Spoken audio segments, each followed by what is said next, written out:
RGB 99.2. Antoine Bonneval, monsieur le conseiller général sortant, qui étiez donc candidat à votre réélection, ce soir, eh bien, c'est une mauvaise nouvelle pour vous et pour, au-delà de votre personnalité, pour le binôme que vous avez co-animé pour ces élections départementales de mars 2015. Comment expliquez-vous votre défaite ? Alors, je vous remercie d'abord de parler du binôme, parce qu'on disait des fois le candidat sortant, mais on était un binôme et il y avait une volonté de renouvellement générationnel dans la composition de ce binôme. Comment j'explique ma défaite? Par un très bon report des voix du Front National sur l'UMP, et je pense que c'est dû en grande partie à cette espèce de porosité idéologique qui s'est développée entre l'UMP et le Front National. Voilà, porosité que je regrette. Et je pense que ça a été déterminant dans les résultats sur ce canton. Est-ce à dire que les sujets nationaux n'ont absolument pas pesé sur ce canton? Si, je pense que les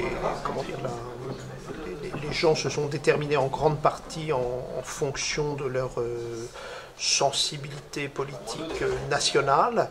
Je pense que sur le plan local, nous étions, Estelle Meunier et moi, deux sortants, deux anciens élus municipaux, dans des municipalités qui avaient été validées plusieurs fois par le suffrage universel, 3 fois en ce qui me concerne, 2 fois pour Estelle Meunier, donc des élus de territoire, ancrés dans le territoire, ayant une certaine expérience.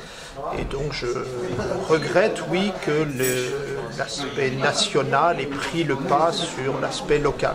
Je pense que nous avions pour ce territoire un projet plus précis que nos adversaires. Donc le projet était un peu un collage de sous-projets municipaux. Et je pense que nous avions une vision à la fois pour ce territoire de Cergy-Pontoise, dans le cadre du Grand Paris, du contrat de développement territorial, mais aussi pour le Val d'Oise.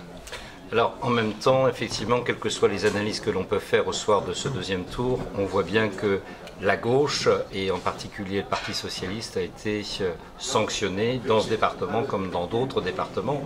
Il faut se souvenir qu'il y a quelques années antérieures, le Parti socialiste avait pu conduire la majorité de ce département pendant 3 années. Et quel est, au soir de ce mois de mars 2015, eh bien, le résultat est assez sévère, puisque seul sur quelques cantons, vous avez pu obtenir des élus, je crois au nombre de 5 ce soir. Je crois qu'il y a très certainement chez beaucoup de nos compatriotes oui, soyons clairs, une sanction ou une non-compréhension, ou les deux à la fois, de la politique qualifiée de social-libérale du gouvernement Valls. Bon, je pense que c'est réel. Je pense qu'aussi un certain nombre de candidats du Parti socialiste, mais c'est vrai aussi à l'UMP, étaient peut-être âgés, etc. Moi, je vois avec beaucoup d'émotion une génération qui est la génération un peu 68 tard, celle qui a connu la guerre du Vietnam, etc., qui s'en va. Et je pense que la génération qui lui succède est moins marquée idéologiquement. Et je pense que ça joue un petit peu aussi dans les choix qui sont faits. Comment espérez-vous que les élus donc, pour le Parti socialiste, qui feront partie de cette minorité, puissent faire entendre leur voix? Est-ce qu'ils continueront éventuellement de s'appuyer sur l'expérience d'élus comme vous-même ou non?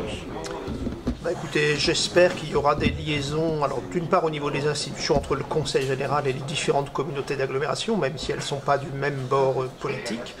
Moi, ce qui me chagrine dans cette affaire, c'est que dans l'opposition au conseil départemental, le territoire de Cergy-Pontoise sera, à mon avis, moins bien représenté.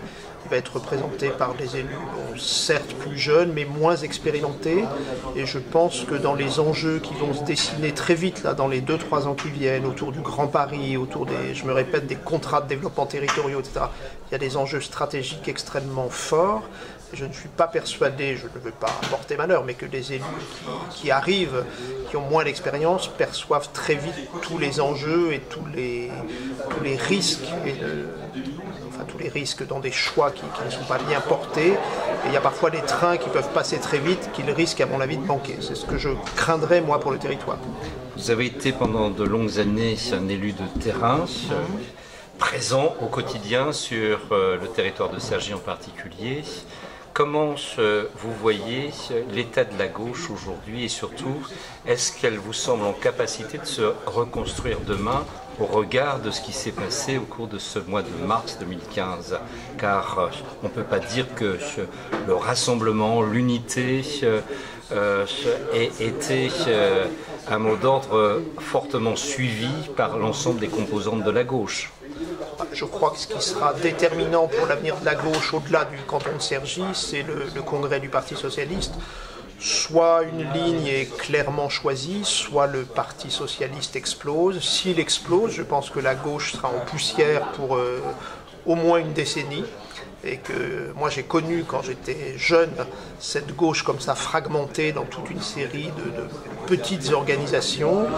J'ai connu quand j'étais très jeune le congrès d'Épinay, la fédération de tout ça. Je pense que je comprends bien les reproches qui peuvent être faits au Parti socialiste. Mais si aujourd'hui le Parti socialiste explose, je crains comme ça une pulvérisation de la gauche et 10 ou 20 ans d'errance idéologique qui seront difficiles à mener et qui risquent de... Alors tout ça dans un contexte où l'extrême droite monte de façon extrêmement inquiétante. Dernière question, Antoine Bonneval. Vous n'êtes plus, vous n'êtes plus conseiller général à partir de demain matin, et surtout pour la prochaine assemblée départementale. Comment vous allez vous engager autrement en politique? Est-ce que vous allez rester toujours au Parti socialiste? Est-ce que vous allez vous engager vers d'autres combats? Et quels seront-ils? Alors d'abord une pirouette, plus personne ne sera conseiller général demain. Quelques-uns seront conseillers départementaux, moi je n'en serai pas. Bon, écoutez, à titre personnel, je ne sais pas, je sais qu'il y a beaucoup de choses à faire dans la vie. Moi j'ai un passé de militant associatif, de militant syndical, etc. J'ai donc de différentes façons, soit comme élu local, soit autrement, avant, toujours essayé de faire avancer un certain nombre de valeurs auxquelles je pensais. Donc je vais voir quelles sont les opportunités qui se présentent à moi, mais je pense que je serai toujours investi pour que des valeurs, je ne voudrais pas dire des choses banales, mais enfin que des valeurs progressistes fassent leur chemin. Et je me répète là aussi, surtout dans le contexte actuel, où je vois une droitisation et maintenant une extrême droitisation de la société française qui m'inquiète beaucoup. Merci Antoine Bonneval. Actu 95, l'information en Val d'Oise.